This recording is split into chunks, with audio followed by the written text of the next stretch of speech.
ময়মনসিংহের ভালুকায় হজরত মোহাম্মদ সাল্লাল্লাহু আলাইহি ওয়াসাল্লামকে নিয়ে কটূক্তির অভিযোগে দীপুচন্দ্র দাস নামে এক হিন্দু যুবককে গণপিটুনি দিয়ে হত্যা করেছে মুসলিম জনতা।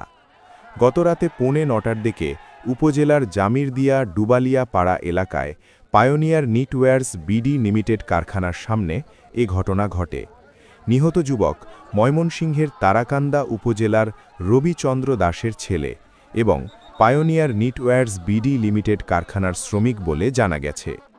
পিটিএ হত্যা পর স্কয়ার মাস্টারবাড়ি এলাকায় ঢাকা ময়মনসিংহ মহাসড়কের ডিভাইডারের গাছে লাশ ঝুলিয়ে মহাসড়ক অবরোধ করে প্রায় 2 ঘণ্টা উল্লাস করেন এবং আগুন দিয়ে লাশ পুড়িয়ে দেয় উপস্থিত জনতা।